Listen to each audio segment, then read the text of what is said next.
आचार्य प्रमोद कृष्णम का बीजेपी में बढ़ गया रुतबा। कांग्रेस का साथ छोड़ बिना बीजेपी ज्वाइन करे सम्मान बढ़ा। क्या बीजेपी की तरफ से आचार्य प्रमोद कृष्णम को उपहार मिलेगा? बीजेपी आलाकमान कौन सी सीट से आचार्य प्रमोद कृष्णम को मौका देगा?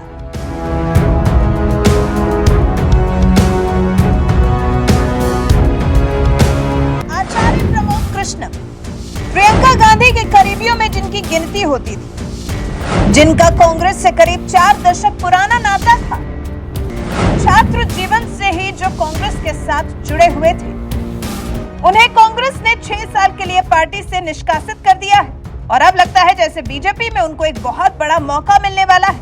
लग रहा है जैसे बीजेपी में जाने पर आचार्य प्रमोद कृष्णम का राजनीति में ग्राफ बढ़ने वाला है, क्योंकि सुनने में आ रहा है कि बीजेपी आलाकमान ने उनके लिए एक बहुत बड़ा फैसला लिया है। कांग्रेस से 6 साल के लिए निष्कासित किए जाने पर वैसे भी जैसे खुलकर अब अपनी जिंदगी जी रहे हैं आचार्य प्रमोद कृष्णम। अपने धर्म को बढ़ावा देने के लिए जो कुछ भी बन पड़ रहा है उसे कर रहे हैं आचार्य कृष्णम। अभी हाल ही में उन्होंने संभल जिले में श्री कल्की धाम मंदिर की आधारशिला देश के प्रधानमंत्री नरेंद्र मोदी से रखवाई है। आचार्य प्रमोद कृष्णम कल्की धाम के पीठाधीश्वर हैं और यहाँ जिस तरह से उनके बुलाने पर पीएम मोदी पहुंचे हैं, उससे कयास ऐसे हैं कि अब प्रमोद कृष्णम की बीजेपी में एक अच्छी जगह पक्की हो गई है। कहा यह जा रहा है कि आचार्य प्रमोद कृष्णम को बीजेपी 2024 लोकसभा चुनाव में संभल सीट से लड़ा सकती है। इसी सीट से साल 2014 में आचार्य प्रमोद कृष्णम ने कांग्रेस के टिकट पर चुनाव लड़ा था। अब इसी सीट पर संभव है कि बीजेपी आचार्य प्रमोद कृष्णम को एक और मौका दे। इसी बीच में आचार्य प्रमोद कृष्णम की एक तस्वीर सोशल मीडिया पर काफी वायरल हो रही है, जिसमें पीएम मोदी, सीएम योगी आदित्यनाथ और आचार्य प्रमोद कृष्णम को साथ में देखा जा सकता है। इस तस्वीर को शेयर करते हुए एक यूजर ने आचार्य प्रमोद कृष्णम को बधाई दी है, जिस पर उन्होंने भी तुरंत शुक्रिया कहकर जवाब दिया है। अब इसी तस्वीर को आचार्य प्रमोद कृष्णम के जल्द बीजेपी ज्वाइन करने के लिहाज से देखा जा रहा है।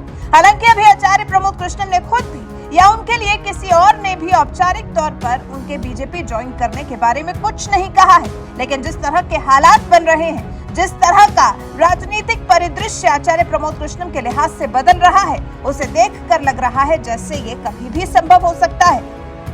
सोचिए, 39 साल किसी एक शख्सियत ने किसी एक पार्टी को दे दिए। कांग्रेस के साथ पिछले 39 साल से जुड़े हुए थे आचार्य प्रमोद कृष्णम, लेकिन पार्टी ने उन्हें 6 साल के लिए बाहर का रास्ता दिखा दिया है, पार्टी से निष्कासित कर दिया है, जिसके बाद से तो वो खुलकर कांग्रेस और राहुल गांधी पर बात कर रहे हैं, जो इस बात का संकेत है कि आचार्य प्रमोद कृष्णम कांग्रेस से खफा हैं।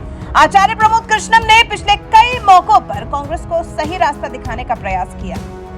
कांग्रेस ने जब राम मंदिर कार्यक्रम में भी जाने से इनकार किया, तब भी कांग्रेस के इस फैसले की आचार्य प्रमोद कृष्णम ने निंदा की थी।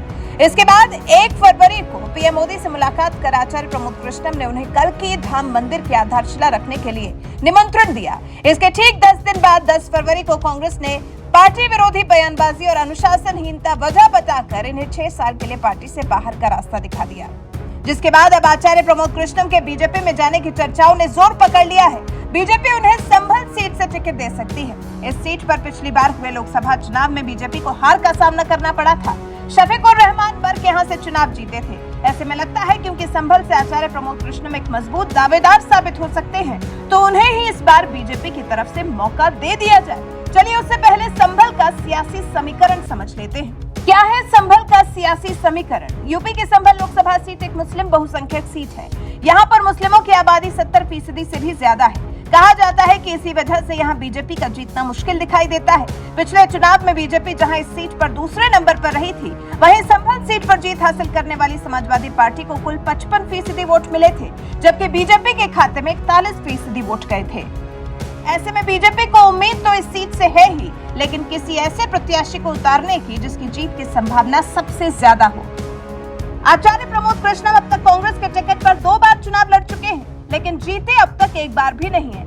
ऐसे में संभव है कि वो बीजेपी की सदस्यता ग्रहण कर लें और बीजेपी संभल जिले में उनकी पैठ की वजह से उन्हें ही यहां से मैदान में उतार दे। वैसे भी बीजेपी हर चुनाव को गंभीरता से लेती है, उसी को टिकट देती है जिसकी जीत लगभग पक्की होती है। हालांकि अब देखना दिलचस्प होगा कि आचार्य प्रमोद कृष्णम कब तक बीजेपी के हो पाते हैं और उसके बाद फिर बीजेपी आलाकमान संभल सीट को लेकर आचार्य प्रमोद कृष्णम के बारे में क्या सोचता है। वैसे जो कयास आचार्य प्रमोद कृष्णम को लेकर लगाए जा रहे हैं और पिछले दिनों में जिस तरह से वो बीजेपी के करीब आ गए हैं, पीएम मोदी और सीएम योगी के काफी नजदीक दिखाई दे रहे हैं, इससे आपको क्या लगता है? क्या आचार्य प्रमोद कृष्णम सच में बीजेपी के करीब जा रहे हैं? क्या वो बीजेपी की सदस्यता ग्रहण करने वाले हैं? इस बारे में आपके विचार हमें कमेंट कर जरूर बताइएगा।